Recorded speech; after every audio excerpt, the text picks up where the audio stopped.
Hello friends, तो कैसे हैं आप लोग। तो फ्रेंड्स, आज हम लोग अपने घटना चक्र के सीरीज को देख लेंगे भाई। और देखो, यहाँ पर मैं आपको डिटेल डिस्कशन कराने वाला हूँ, तो आप लोग कंप्लीट सीरीज को देखना।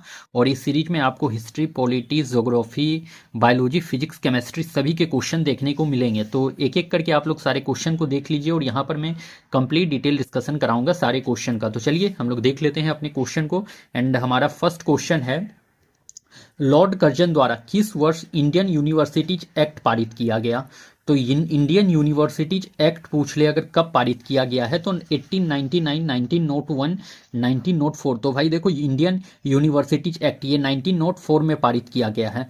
अब देखो, यहाँ पर इंडियन यूनिवर्सिटीज एक्ट पूछ लिया 1904 में, तो मैं बिहार से रिलेटेड कुछ आपको कॉलेज के जो है इस्टेब्लिशमेंट डेट को बता देता हूँ। तो अगर मान लो पटना कॉलेज आपसे पूछ ले कि कब बना था पटना कॉलेज आपका, पटना कॉलेज, तो पटना कॉलेज ये 1863 में बना था। पटना कॉलेज 1863 पहले भी मैंने कराया है, आज एक रिवीजन टाइप में करा दे रहा हूँ आपको, तो ज़रूर आप लोग इसे लिख लेंगे। और जिन्होंने नहीं देखा है वो देख लीजिएगा इस सेशन को, और इसे लिख लीजिएगा अपने कॉपी में। साइंस कॉलेज अगर पूछ ले तो 1927 याद रख लेना आप लोग, साइंस कॉलेज 1927। एंड अगर पूछ ले कि पटना हाईकोर्ट कब बना है, तो पटना हाईकोर्ट, पटना का जो हाई कोर्ट है ये कब बना था भाई, तो ये 1916 में पटना हाई कोर्ट बना था। अगर आपसे पूछ ले पटना महिला कॉलेज, पटना महिला कॉलेज ये पूछा गया था आपके टीआरई के एग्जाम में, तो पटना महिला कॉलेज अगर पूछ ले आपसे, तो पटना महिला कॉलेज भाई ये 1940 के साथ आपको चले जाना है, 1940 पटना महिला कॉलेज। नेक्स्ट याद रख लीजिएगा, अगर आपसे पूछ लिया जाए कि बीएन कॉलेज कब बना है, बीएन कॉलेज, तो बीएन कॉलेज भाई, बीएन कॉलेज 1921 के साथ आपको याद रख लेना है। And one thing you have to remember, Patna law college, Patna law college, Patna law college भी आपसे पूछा जा सकता है कि पटना लॉ कॉलेज कब बना था, तो ये 1909 में बना था, 1909 में बना था पटना लॉ कॉलेज। तो आई होप कि इतना दूर क्लियर हो गया होगा। आप लोग अपने कॉपी में जरूर ये सभी चीज को, पॉइंट्स को लिख लेंगे आप लोग। नेक्स्ट, निम्न में कौन सी पुस्तक तिलक ने लिखी है, तो बाल गंगाधर तिलक के द्वारा लिखा गया पुस्तक पूछा है। तो बुक इंपॉर्टेंट है आपके लिए, इंपॉर्टेंट है बुक। तो देखो यहाँ पर गीता रहस्य जो है भाई, ये जो है बाल गंगाधर तिलक ने लिखा है। और एक याद रख लीजिएगा, Arctic home of Vedas, Arctic home of Vedas ये भी बाल गंगाधर तिलक का ही बुक है, आर्कटिक होम ऑफ वेदास। ठीक है, तो आर्कटिक होम ऑफ वेदास तिलक के द्वारा लिखा गया है। बाल गंगाधर तिलक जो है आपके होम रूल आंदोलन से जुड़े हुए थे, होम रूल आंदोलन, तो होम रूल से कौन जुड़े हुए थे, बाल गंगाधर तिलक। और इन्होंने होम रूल आंदोलन कहाँ से शुरू किया है, स्टार्ट किया है, पुणे से किया है, ठीक ना। तो होम रूल आंदोलन से जुड़े हुए थे बाल गंगाधर तिलक, और इन्होंने पुणे से जो है होम रूल आंदोलन स्टार्ट करा था। हालांकि जो एनी बेसेंट थी वो भी होम रूल आंदोलन से जुड़ी हुई, तो इस बात को भी ध्यान में आप लोग रखेंगे। तो तिलक और एनी बेसेंट दोनों जुड़े हुए हैं होम रूल आंदोलन से, बट होम रूल जो है तिलक ने ये पुणे से स्टार्ट करा है।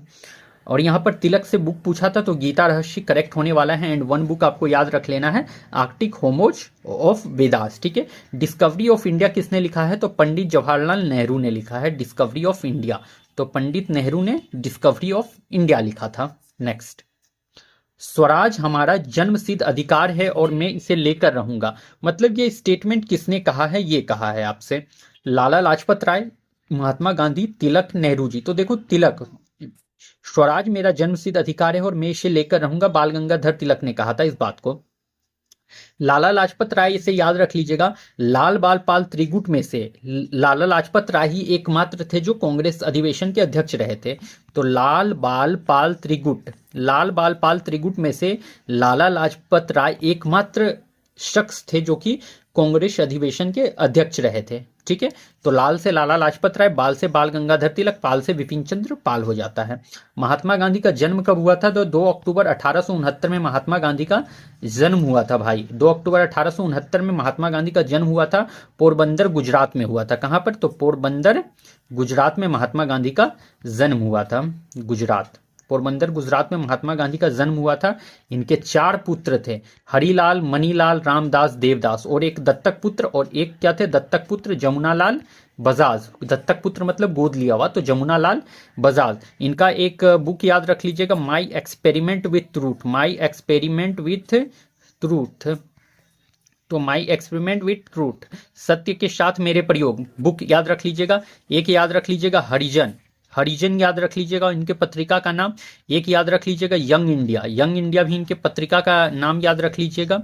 और इनका एक संगठन का याद रख लीजिएगा हरिजन सेवक संघ। महात्मा गांधी के एक संगठन का नाम याद रख लीजिएगा हरिजन सेवक संघ। महात्मा गांधी के एक संगठन का नाम हरिजन सेवक संघ, ठीक है। तो ये महात्मा गांधी से जुड़ा हुआ था।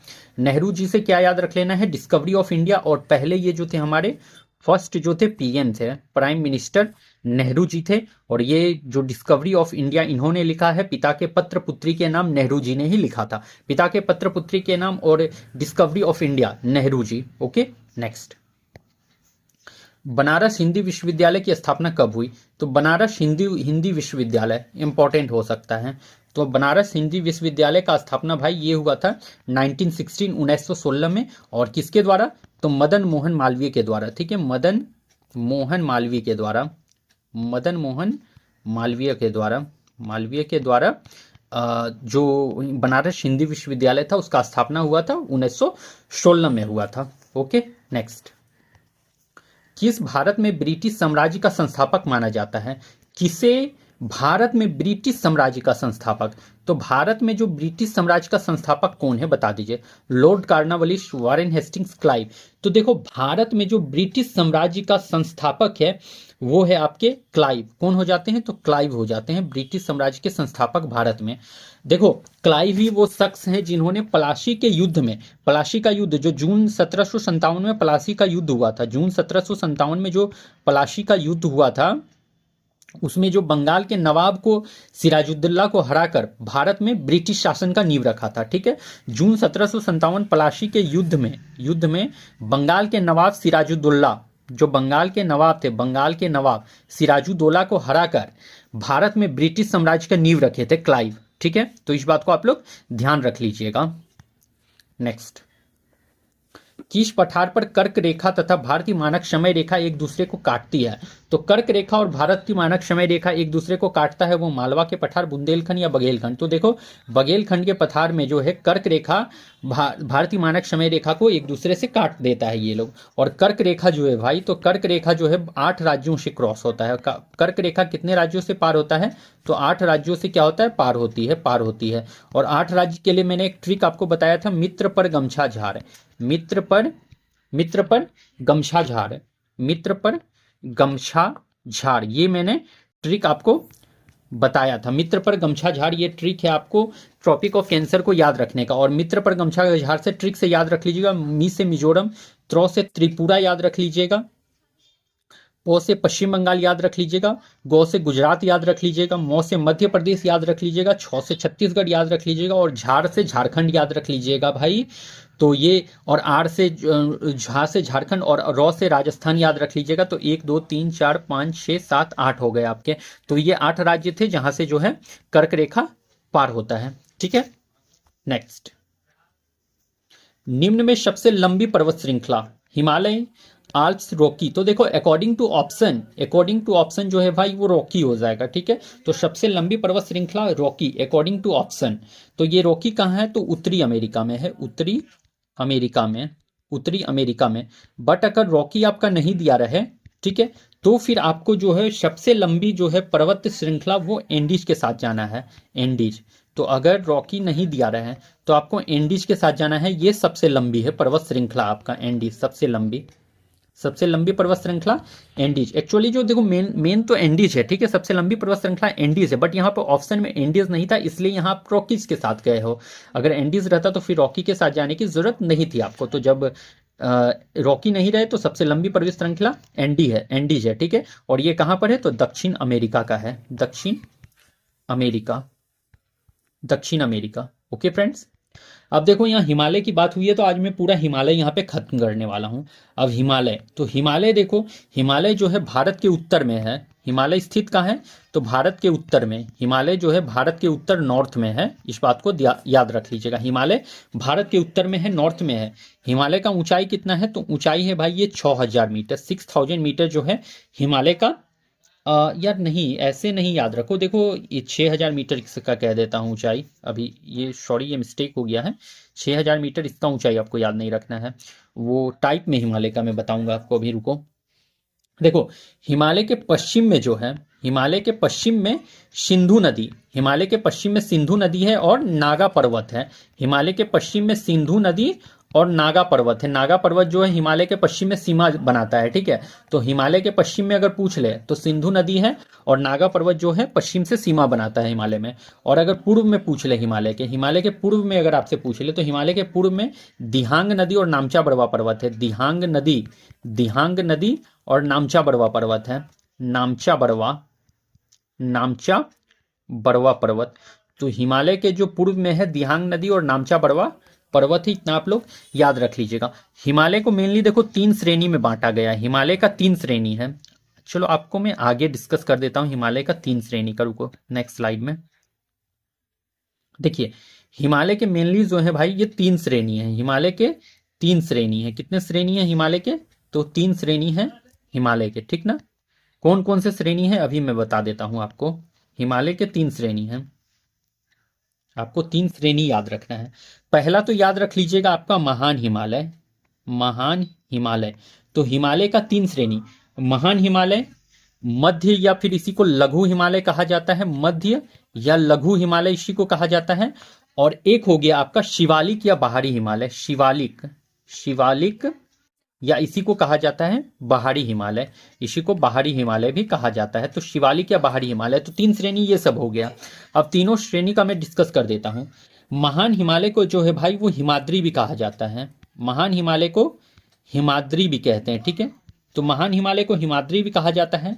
महान हिमालय का ऊंचाई कितना है? तो 6000 मीटर जो है महान हिमालय का ऊंचाई है। चौड़ाई अगर पूछ ले कि महान हिमालय का चौड़ाई कितना है, तो 25 किलोमीटर इसका जो है चौड़ाई है, ब्रेथ। तो महान हिमालय का चौड़ाई 25 किलोमीटर, ऊंचाई 6000 मीटर। महान हिमालय जो है सबसे पुराना हिमालय है। आपसे पूछ लेगा कि सबसे पुराना हिमालय कौन सा है, तो महान हिमालय सबसे पुराना हिमालय। तो सबसे पुराना जो हिमालय है वो महान हिमालय है मेरे भाई। सबसे पुराना हिमालय महान हिमालय है, इस बात को ध्यान में रख लेना। और महान हिमालय को ही हिमाद्री भी कहा जाता है, हिमाद्री भी कहते हैं। इसको ध्यान में रखते हुए चलोगे आप लोग। नेक्स्ट आपको देख लेना है मध्य या फिर लघु हिमालय। अब देखो मध्य और लघु हिमालय को हिमाचल हिमालय कहा जाता है। हिमाचल हिमालय, मध्य या लघु हिमालय को हिमाचल हिमालय भी कहते हैं। और इसकी ऊंचाई जो है वो 3700 से 4500 मीटर है। 3700 से 4500 मीटर जो है महान हिमालय या मध्य हिमालय या लघु हिमालय की ऊंचाई है। देखो मध्य हिमालय की श्रेणी जो होती है उसे अलग अलग जगह पे अलग अलग नाम से जाना जाता है, तो वो नाम मैं बता देता हूं। अगर आपसे पूछ ले कि जम्मू कश्मीर में जो है मध्य हिमालय को किस नाम से जाना जाता है, तो इसे पीर पंजाल श्रेणी के नाम से जाना जाता है। जम्मू कश्मीर में मध्य हिमालय को जम्मू कश्मीर में पीर पंजाल श्रेणी के नाम से जाना जाता है, ठीक है। अगर हिमाचल प्रदेश की बात हुई हो तो हिमाचल प्रदेश में मध्य हिमालय को धौलाधार श्रेणी के नाम से जाना जाता है। धौलाधार श्रेणी, तो धौलाधार श्रेणी के नाम से हिमाचल प्रदेश में जाना जाता है। अगर उत्तराखंड की बात करें तो उत्तराखंड में इसे नाग टिब्बा के नाम से जाना जाता है। नाग टिब्बा के नाम से कहाँ जाना जाता है, तो उत्तराखंड में मध्य हिमालय को नाग टिब्बा के नाम से जाना जाता है। एंड नेपाल में जो है महाभारत श्रेणी के नाम से जाना जाता है। नेपाल में मध्य हिमालय को महाभारत श्रेणी के नाम से जाना जाता है। महाभारत श्रेणी के नाम से जाना जाता है। ओके फ्रेंड्स, अब देख लो यहाँ शिवालिक हिमालय आया है। तो शिवालिक हिमालय से तो पहला यही याद रख लेना कि सबसे नया हिमालय। अगर आपसे पूछ ले कि सबसे नया हिमालय कौन सा है, तो सबसे नया हिमालय शिवालिक हिमालय होता है। और सबसे पुराना हिमालय तो महान हिमालय। अब एक चीज आप इसमें यह भी याद रखेंगे कि मध्य हिमालय और बाहरी हिमालय के बीच की जो घाटी हो से दून और द्वार कहा जाता है। मध्य हिमालय और जो बाहरी हिमालय होता है, बाहरी हिमालय, उसके जो बीच का घाटी होता है, बाहरी के बीच का जो घाटी होता है उसे दून या द्वार कहा जाता है। दून या द्वार कहा जाता है, ठीक है।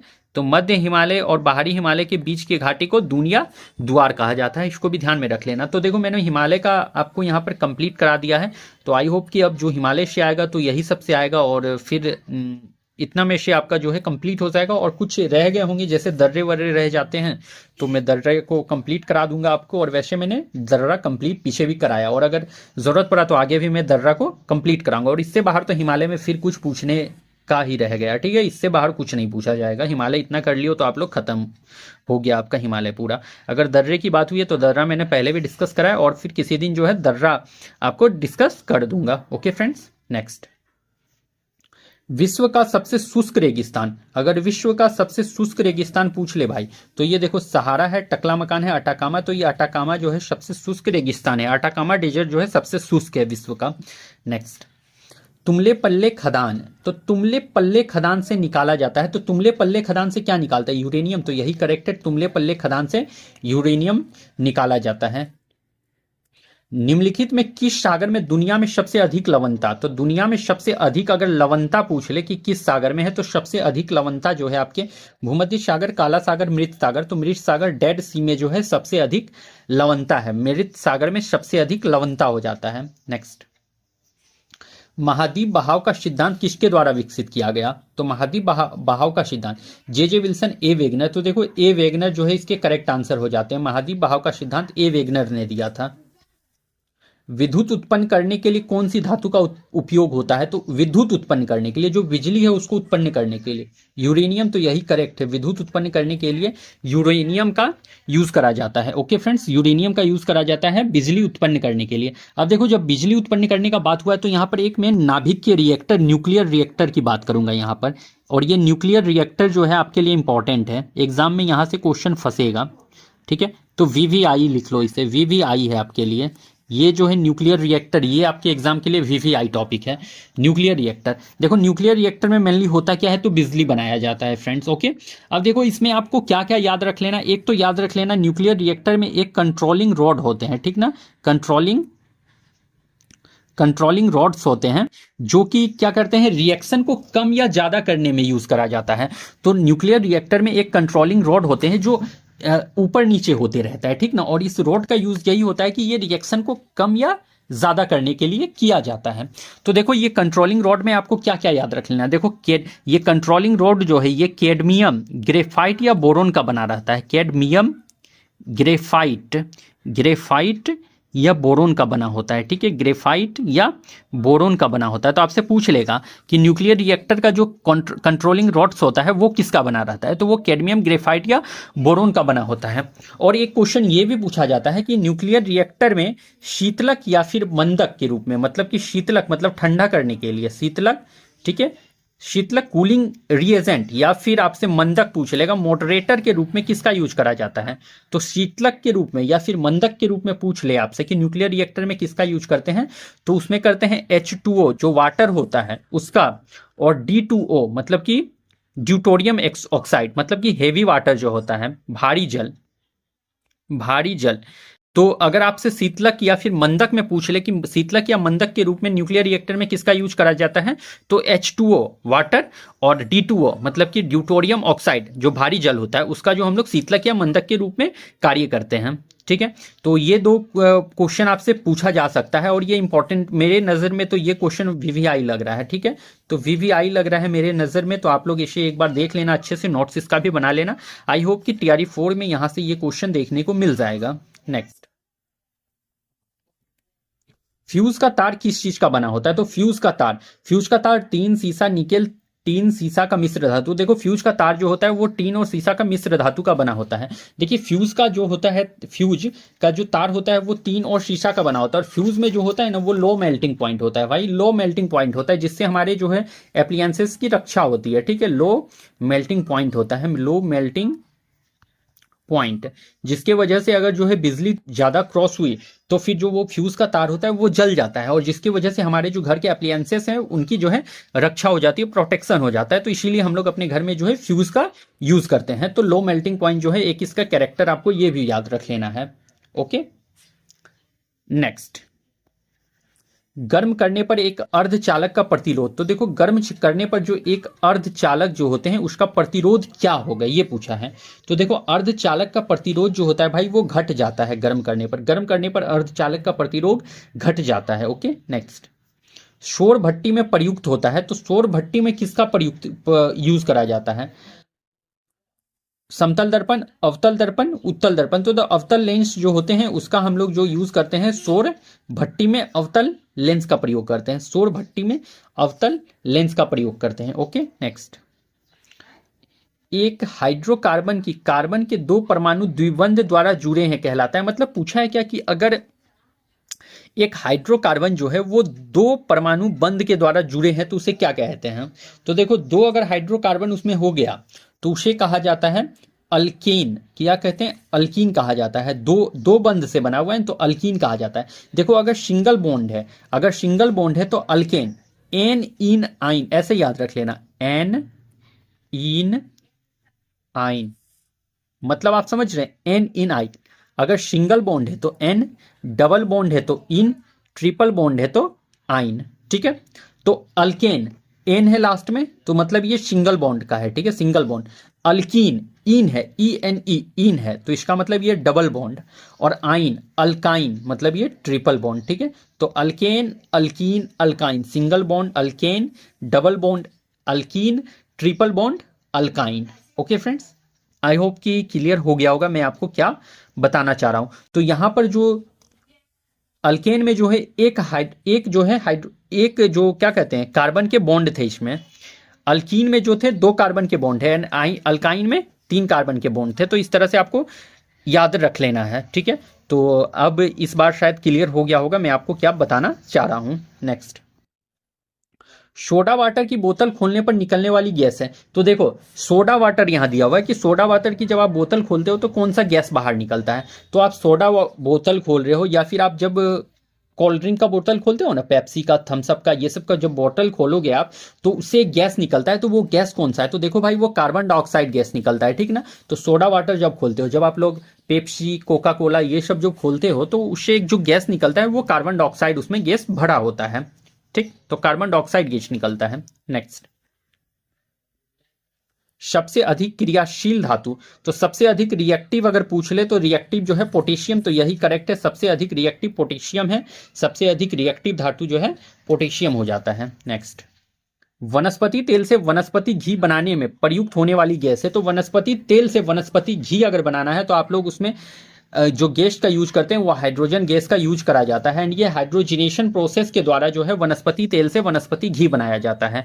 हाइड्रोजिनेशन प्रोसेस के द्वारा, हाइड्रोजिनेशन जो प्रोसेस होता है उसके द्वारा जो है वनस्पति तेल से वनस्पति घी बनाया जाता है और इसमें जो हाइड्रोजन गैस को पास करा जाता है। ठीक है, नेक्स्ट, निम्नलिखित में कौन सा क्लोरोफिल का घटक नहीं है? बीपीएससी में मैंने क्या बताया है बार बार कि नहीं को आप लोग ध्यान में रख लेना। नहीं यहां पूछा है क्लोरोफिल का घटक नहीं है। तो देखो जो कैल्शियम होते हैं भाई ये क्लोरोफिल के घटक नहीं होते हैं। आगे देख लो, कार्बन, मैग्नीशियम, हाइड्रोजन, तो ये तीनों तो उसके घटक हैं। ठीक ना, ये मैग्नीशियम का जो ये तीनों जो है आपके क्लोरोफिल का घटक है, बट जो कैल्शियम है वो क्लोरोफिल का घटक नहीं है। ठीक है, अगर आपसे पूछ ले कि क्लोरोफिल का जो आपका जो मेन जो होता है प्रमुख तत्व कौन सा होता है तो वो मैग्नीशियम होता है। अगर प्रमुख तत्व पूछ ले क्लोरोफिल का तो क्लोरोफिल का प्रमुख तत्व है मैग्नीशियम, और मैग्नीशियम के साथ साथ में कार्बन और हाइड्रोजन भी रहता है। तो अगर प्रमुख तत्व पूछ ले तो मैग्नीशियम लगाना है, क्लोरोफिल का प्रमुख तत्व पूछे तो मैग्नीशियम, और ऐसे उनके साथ में कार्बन एंड हाइड्रोजन भी सम्मिलित रहते हैं, इसको भी ध्यान में रख लेना। एंड क्लोरोफिल का काम क्या है? तो जो पेड़ पौधा का हरा रंग जो होता है, पत्ती का हरा रंग, वो क्लोरोफिल पिगमेंट के कारण ही होता है भाई। तो हरा रंग जो होता है वो क्लोरोफिल के कारण ही होता है। नेक्स्ट, बीसीजी वैक्सीन किसकी रोकथाम के लिए दिया जाता है?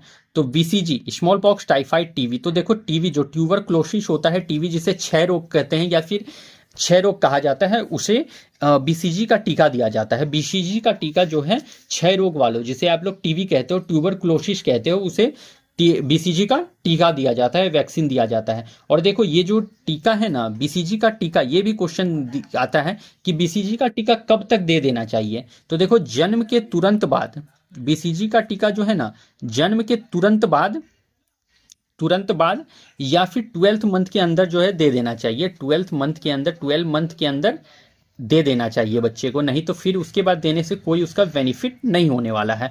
तो अगर कोई भी बच्चा जन्म लिया है तो उसे जन्म के तुरंत बाद दे दीजिए, तब तो वो बेस्ट है। अगर जन्म के तुरंत बाद अगर नहीं दिला पाए हो तो 12 मंथ के अंदर उसे जो है बीसीजी का टीका दिला देना चाहिए। तो उससे क्या होता है, उससे कभी भी टीवी का जो होता है प्रॉब्लम, उससे उसका संभावना कम रहेगा होने का। और अगर 12 मंथ के बाद देते हो तो यार फिर हो उसका बेनिफिट मिल भी सकता है, नहीं भी मिल सकता, उसमें कुछ कहा नहीं जा सकता है। तो बेस्ट है आप लोग जन्म जन्म जैसे हुआ तुरंत बीसीजी का टीका दिलवाओ अपने बच्चे को। और अगर नहीं दिलवा पाए हो तो 12th मंथ के अंदर आप लोग दिलवा डालो, ठीक है। अब देखो मैं यहाँ पर कुछ टीके की बात कर लेता हूँ और आपके वैक्सीन की। अगर मान लो बीसीजी आपका टीवी से रिलेटेड है, अगर मान लो एमएमआर टीका का बात कर ले, एमएमआर वैक्सीन का, तो एमएमआर वैक्सीन जो है ना, ये मम्स मिजिल्स और रूबेला के लिए दिया जाता है। मम्स मिजिल्स और रूबेला के लिए, मिजिल्स और रूबेला के लिए जो है एमएमआर वैक्सीन दिया जाता है इंसान को। अगर डीपीटी पूछ ले, डीपीटी वैक्सीन, तो डीपीटी जो है डिफ्थेरिया, पर्ट्यूसिस और टेटनस के लिए दिया जाता है। डिफ्थेरिया, पर्ट्यूसिस पर्ट्यूसिस और टेटनस के लिए दिया जाता है, टेटेनस के लिए दिया जाता है। और इसे डीपीटी को ही ट्रिपल वैक्सीन भी कहा जाता है, ट्रिपल वैक्सीन भी कहा जाता है। डीपीटी को ट्रिपल वैक्सीन भी कहते हैं। अगर आपसे पूछ ले एमआईपी वैक्सीन, एमआईपी वैक्सीन किस में दिया जाता है, तो एमआईपी वैक्सीन जो होता है भाई वो माइकोबैक्टीरियम इंडिकस प्रोनी होता है और ये कुष्ठ रोग के लिए दिया जाता है, लेप्रोसी के लिए दिया जाता है, ठीक है। तो कुष्ठ के लिए जो है एमआईपी नाम का वैक्सीन दिया जाता है, जिससे आप लोग कहते हो माइकोबैक्टीरियम इंडिकस प्रोनी, ठीक है। तो ये जो है आपके कुष्ठ रोग के लिए दिया जाता है, इसको ध्यान में रख लेना आप लोग। ओके फ्रेंड्स, अगर आपसे पूछ ले कि ओपीवी वैक्सीन क्यों देते हो, oral polio vaccine, OPV oral polio vaccine, ये किसके लिए दिया जाता है, तो ये पोलियो के लिए दिया जाता है। ओरल पोलियो वैक्सीन जो है भाई ये पोलियो के लिए दिया जाता है, इसको ध्यान में रख लेना। अच्छा, यहाँ पर देखो मैंने एक डिजीज नाम का बना रखा था एक पेज, तो अब मैं यहाँ पर डिजीज आपसे कुछ डिस्कस करने वाला हूँ। अगर आपसे पूछ ले कि जो टाइफाइड होता है, टाइफाइड ये किसकी वजह से होता है, तो टाइफाइड जो होता है ये बैक्टीरियल डिजीज है। किसकी वजह से होता है, तो बैक्टीरिया की वजह से होता है। और किस बैक्टीरिया की वजह से होता है, तो सेल्मोनेला टाइफी, सेल्मोनेला टाइफी जो होते हैं बैक्टीरिया उनके वजह से होता है, ठीक है। तो टाइफाइड अगर पूछ ले तो टाइफाइड जो है सेल्मोनेला टाइफी बैक्टीरिया के वजह से होता है। और इसका जो है टेस्ट किया जाता है, तो विडाल टेस्ट, विडाल, तो इसका टेस्ट का नाम क्या है, तो विडाल टेस्ट के थ्रू हम लोग पता कर सकते हैं कि किसी भी इंसान को टाइफाइड है या नहीं। तो टेस्ट का नाम भी याद रख लीजिएगा आप लोग। तो टाइफाइड किससे होता है, तो सेल्मोनेला टाइफी बैक्टीरिया से होता है और इसका जांच जो है, जांच का नाम है विडाल, ठीक है। अगर आपसे पूछ ले कि कोलेरा, कोलेरा, तो कोलेरा भी भाई ये एक जो है बैक्टीरियल डिजीज है, कोलेरा भी एक बैक्टीरियल डिजीज है। कौन सा डिजीज है ये भी ये रखिएगा आप लोग लिख के कि कोलेरा किससे होता है, तो कोलेरा बैक्टीरिया से होता है। और कोलेरा जो है वाइब्रियो कोलेराई बैक्टीरिया से होता है, vibrio cholerae bacteria, cholerae bacteria, vibrio cholerae bacteria से होता है आपका कोलेरा, जिसे हेजा भी कहते हो आप लोग, ठीक है। और इसका ये किसके वजह से होता है, तो देखो आप लोग दूषित जल और भोजन खाओगे पियोगे ना, तो आपको जो है कोलेरा हो सकता है। दूषित जल और भोजन, दूषित जल और भोजन की वजह से कोलेरा हो सकता है। टाइफाइड भी अगर देखो तो टाइफाइड भी जो है भाई दूषित जल और भोजन की वजह से होता है। दूषित जल अगर पीते हो और अगर फूड जो है भाई कंटामिनेटेड फूड अगर खाते हो तो संभल जाओ, आपको टाइफाइड हो जाएगा, ठीक है। अगर आपसे पूछ दे भाई कि प्लेग, प्लेग जो होता है ये प्लेग आखिर किसके वजह से होता है, प्लेग होता है ना, तो प्लेग जो होता है ये भी बैक्टीरिया के वजह से होता है। प्लेग जो होता है ये भी बैक्टीरिया के वजह से होता है और ये होता है येशमेना पेस्टिज के वजह से, येशमेनिया पेस्टिज के, येशमेनिया पेस्टिज बैक्टीरिया के वजह से होता है, ठीक है। तो येशमेनिया पेस्टिज बैक्टीरिया के वजह से प्लेग होता है। और इसमें जो है ना चूहे के पिस्वों जो होता है, चूहे के पिस्वों जो होता है उनके वजह से आपको प्लेग हो जाता है। तो प्लेग किसके वजह से, येशमेनिया पेस्टिज जो होते हैं उनके वजह से होता है। एंड प्लेग भी जो है एक बैक्टीरियल डिजीज है मेरे भाई, इसको ध्यान में रख लीजिएगा आप लोग। अगर मान लो आपसे पूछ ले कि रिंग वॉर्म किसके वजह से होता है, तो रिंग वॉर्म अगर पूछ ले कि रिंग वॉर्म किसके वजह से होता है, तो भाई ये देखो ये फंगल डिजीज है, रिंग वॉर्म एक फंगल डिजीज है और ये फंग, बस इतना ही याद रख लो कि रिंगवॉर्म जो है एक फंगल डिजीज है। अगर मान लो आपको स्केवीज हो जाए, स्केवीज का मतलब समझ रहे हो? स्केवीज, स्केवीज का मतलब हो जाता है भाई कि बाल जो है आपका वो आ, नहीं, बाल यार क्या कहते हैं स्केविज को, क्या कहेंगे? हाँ, खाज खुजली जो होता है, स्केविज खाज खुजली। तो वो भाई स्केविज जो होते हैं फंगल कवक जो होते हैं उसके वजह से हो जाता है, ठीक है? तो स्केविज कवक की वजह से हो जाता है। अगर मान लो आपको बेल्डनेस हो जाए, बेल्डनेस, बेल्डनेस, बेल्डनेस मतलब, बेल्डनेस का मतलब गंजापन। अगर आप गंजापन के शिकार हो रहे हैं तो इसका मतलब है टीनिया कैप्टिस, टीनिया कैप्टिस के वजह से जो है, एक फंगल के वजह से जो होता है आपका गंजापन होता है, तो टीनिया कैप्टिस के वजह से जो है भाई आपको गंजापन हो सकता है। तो बेल्डनेस जो है एक फंगल डिजीज है, इसको भी ध्यान में रख लेना आप लोग। अच्छा, अगर आपसे पूछ ले कि पायरिया किसके वजह से होता है? Pyorrhoea, pyorrhoea. तो देखो पायरिया जो है भाई, तो पायरिया जो होता है वो जिंजी बेरी जो एक प्रोटोजोआ होते हैं उसके वजह से होता है। जिंजी बेरी, जिंजी बेरी एक प्रोटोजोआ होता है, उसके वजह से पायरिया हो जाता है। और ये भी जो है आपके दूषित जल और भोजन से होता है। पायरिया भी दूषित जल और भोजन से के वजह से होता है। इसको भी आप लोग लिख के रख लीजिएगा आप लोग, ठीक है? अगर मान लो आपसे पूछ ले कि रेबीज किसकी वजह से होता है? रेबीज, तो रेबीज जो है भाई ये वायरस की वजह से होता है। रेबीज जो है वायरस की वजह से होता है। और कौन सा वायरस? तो रेबडो वायरस, ठीक है? तो रेबडो वायरस की वजह से जो है भाई आपका जो है रेबीज होता है, इसको ध्यान में रख लेना है आप लोग। और रेबीज जो है कुत्ता बिल्ली के काटने की वजह से रेबीज होता है। अगर पोलियो पूछ ले कि पोलियो किसकी वजह से होता है, तो पोलियो भी एक वायरल डिजीज है। और पोलियो जो है एंटेरो वायरस की वजह से होता है। एंटेरो, एंटेरो वायरस की वजह से जो है पोलियो हो जाता है आपको। नेक्स्ट याद रख लीजिएगा कॉमन कोल्ड, अगर पूछ ले कॉमन कोल्ड, कॉमन कोल्ड, तो कॉमन कोल्ड भी जो है वायरस के वजह से, और कॉमन कोल्ड जो है राइनो वायरस के वजह से हो जाता है। राइनो वायरस के वजह से कॉमन कोल्ड हो जाता है, राइनो वायरस के वजह से। अब अगर आपसे पूछ ले भाई कि स्मॉल पॉक्स, अगर पूछ ले कि स्मॉल पॉक्स किसके वजह से होता है? स्मॉल पॉक्स, तो स्मॉल पॉक्स जो है ये वेरियोला वायरस की वजह से होता है। वेरियोला वायरस, देखो मैं यहाँ पर लगभग आपको जो है जो डिजीज होते हैं वो मैं यहाँ पर बता रहा हूँ। तो वेरियोला वायरस की वजह से आपको स्मॉल पॉक्स हो जाता है। वेरियोला वायरस की वजह से स्मॉल पॉक्स। अगर आपसे पूछ ले चिकन पॉक्स, चिकन पॉक्स अगर पूछ ले, चिकन पॉक्स, तो चिकन पॉक्स अगर पूछ ले तो चिकन पॉक्स जो है वेरी सोला जोस्टर की वजह से हो जाता है। वेरी सोला जोस्टर, वेरी सोला जोस्टर की वजह से आपको चिकन पॉक्स हो जाता है, और ये भी वायरस की वजह से होता है। अगर आपसे पूछ ले कि मिजिल्स, मिजिल्स अगर पूछ ले कि मिजिल्स किसके वजह से होता है, तो ये रूबेला वायरस की वजह से जो है मिजिल्स हो जाता है। रूबेला वायरस, रूबेला वायरस की वजह से मिजिल्स होता है, इसको ध्यान में रख लीजिएगा। और कोविड-19 तो आप लोग जानते ही, ये जो कोरोना सार्स 2 के वजह से हुआ था आपका।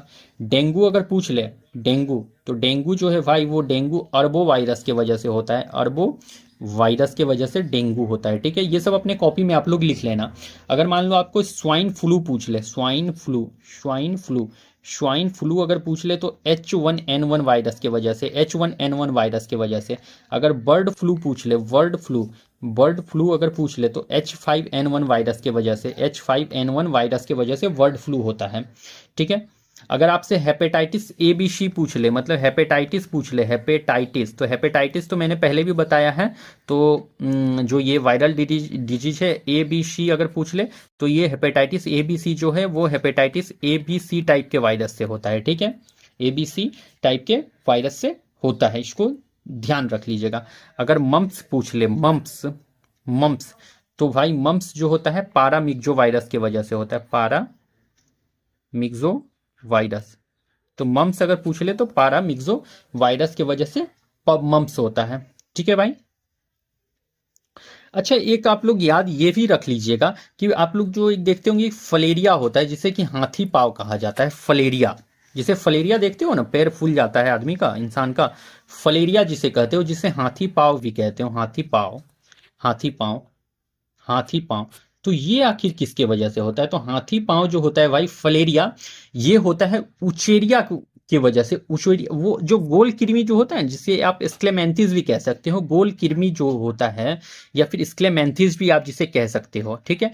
तो जो फलेरिया होता है वे वुशेरिया की वजह से होता है, वुशेरिया, वुशेरिया जो आता है एक गोल कृमि, उसके वजह से फलेरिया होता है। और इसका जो वाहक है, वाहक वो हो जाता है आपका female Culex mosquito, female Culex mosquito, female Culex mosquito.